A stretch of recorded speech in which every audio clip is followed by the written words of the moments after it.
अरे मूर्ख, जन्म जन्मांतर से तू मनमानी ही करता चला आ रहा है। ये पक्का दाग अहम का, वासना का नहीं छूटेगा। बिना सदगुरुदेव की शरणागति के मूर्ख 12 मास स्वतंत्र मनमानी साधना करके चाहे जितना तू उपाय कर ले, वो दाग नहीं छूटने वाला। पूरे महीनों की बात जाने दू, तू केवल एक रात्रि गुरुदेव की उपासना के अनुसार तू चल के देख। आहा, एक रात्रि को जोरी लगावे छोरी दे भरी मासा। ये बात तू एक रात्रि केवल गुरुदेव की आज्ञा में चल के देख, तुझे कैसा अनुभव में आता है। मनमानी 12 महीना करता रहे तो दाग नहीं छूटने वाला। तू एक रात्रि अर्थात उदाहरण कर दे रहे, एक बार तू गुरुदेव की आज्ञा में केवल रह के देख। कोई भाग्यशाली भगवत कृपा पात्र ही गुरुदेव की आज्ञा में रहते हैं, नहीं सदैव मन रूपी गुरुदेव की आज्ञा में सब रहते हैं। जैसा मन कहता वैसा हम हमारा मन माने तो गुरुदेव के वचन अमृत, अगर मन न माने तो गुरुदेव को भी न माने। सारा का सारा खेल इस मन पर आधारित है, इसलिए ऐसा ना करो। जीवन का परम लाभ प्राप्त करने के लिए संत भगवान के, सदगुरुदेव भगवान के वचनामृत को पूर्ण निष्ठा के साथ अपने जीवन में उतारो, उसी से हृदय का दाग जाएगा। एक रात्रि को जोरी लगावे छोरी दे भरी मासा। एक रात्रि जोर कर लो, बस मुझे गुरुदेव के अनुसार चलना है, जो गुरुदेव आज्ञा करेंगे बस, आगे हमें नहीं, हमें सिर्फ सदगुरुदेव की आज्ञा के अनुसार चलना है। तो बोले आप देखो बहुत जल्दी वो दाग मिट जाएगा। मोक्ष मूलम गुरु कृपा, सदगुरुदेव के द्वारा दिया हुआ साधन हमारे हृदय को निर्मल कर देता है। भले वो देखने में लगे कि बहुत साधारण साधन है, मनमानी बहुत कठोर साधन होने पर भी वो दाग नहीं जाता। और गुरुदेव का कृपा पात्र साधारण चेष्टा दिखाई दे रही है। आद्य गुरु भगवान शंकराचार्य जी की केवल लंगोटी ही तो धोते थे। क्या नाम था उनका? त्रोटकाचार्य। हाँ, केवल उनकी आज्ञा के अनुसार उनकी शरीर सेवा, समस्त ज्ञान उनके हृदय में प्रकाशित हो गया। गुरुजनों की आज्ञा यही हमारे हृदय के दाग को मिटाएगी। ये परम भागवत ज्ञान शिरोमणि है श्री कबीरदास जी, कह रहे एक रात्रि गुरुदेव की आज्ञा जोर करो, केवल आज्ञा के अनुसार चलो, फिर आप देख लो दाग मिटने लगेगा। ये एक जन्म दे दो गुरुदेव को, अनंत जन्मों से भटक रहे हो, शांत हो जाओ, मन को मार करके केवल गुरुदेव की आज्ञा के अनुसार चलो। कहीं और आनंद नहीं है, आप स्वरूप में ही आनंद स्वरूप हो।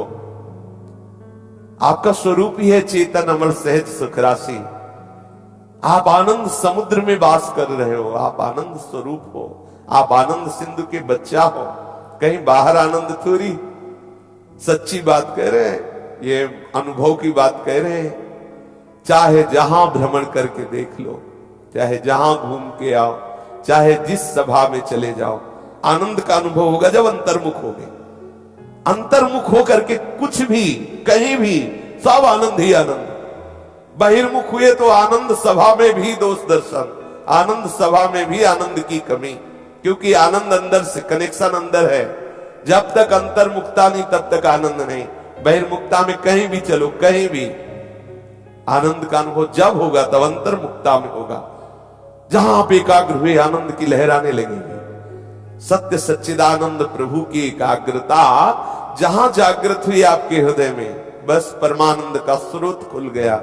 कहीं आना जाना थोड़ी हो, परमानंद हृदय में थोड़ा लौटिए, ये बहिर्मुक्ता छोड़िए। भाग दौड़ कितना भागोगे, कहां तक भागोगे? थोड़ा विश्राम कर लीजिए, अंदर आ जाइए, अंदर आ जाइए। जीवन की गाड़ी चल रही है।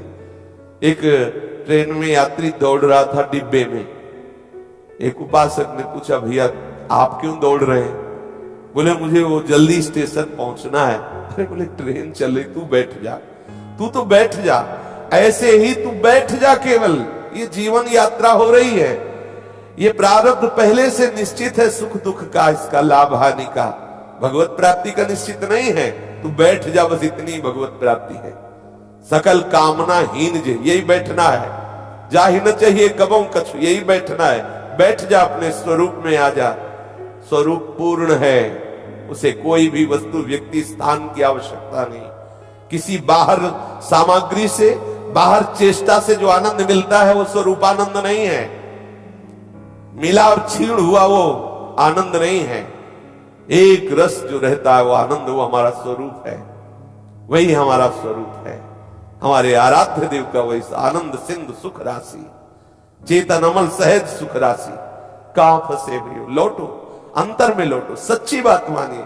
चाहे भक्ति से, चाहे कर्म योग से, चाहे ज्ञान योग से, चाहे अष्टांग योग से, सबका अंतर्मुख होकर चित्तवृत्ति का निरोध करके स्वरूप में स्थित हो जाओ। चाहे सहचरी स्वरूप में, चाहे गोपी स्वरूप में, चाहे आत्म स्वरूप में। श्री कबीरदास जी महाराज कह रहे, कहत कबीर सुनो भाई साधो, आछत अन्न उपासा। अछत अविनाशी सच्चिदानंद सुख हृदय में विराजमान हो, अन्य वासनाओं से भटक रहे हो, किसी व्यक्ति से, किसी वस्तु से, किसी स्थान से आनंद की आकांक्षा कर रहे हो, भ्रम है। किसी वस्तु, व्यक्ति, स्थान में आनंद नहीं, आनंद आपके हृदय में है, अखंड है, अविनाशी आनंद है, सदैव सदैव के लिए पहले से विराजमान है। लौट आओ हृदय में। महापुरुषों के जीवन चरित्र, महापुरुषों के अमृतमय वचन, ये हमें लौटने की शिक्षा दे रहे हैं। ये बहिर्मुक्ता से भागिए, अंतर्मुक्ता में आ जाइए। जितनी उपासना है वो सब अंतर्मुक्ता के लिए है। जैसे प्रगट ठाकुर जी की सेवा है, उसका परिणाम है मानसिक सेवा में प्रवेश हो जाना। देख लीजिए, प्रगट सेवा का परिणाम है मानसिक सेवा में प्रवेश हो जाना। जब तक मानसिक सेवा में प्रवेश नहीं हुआ तब तक प्रगट सेवा का आपको फल नहीं मिला।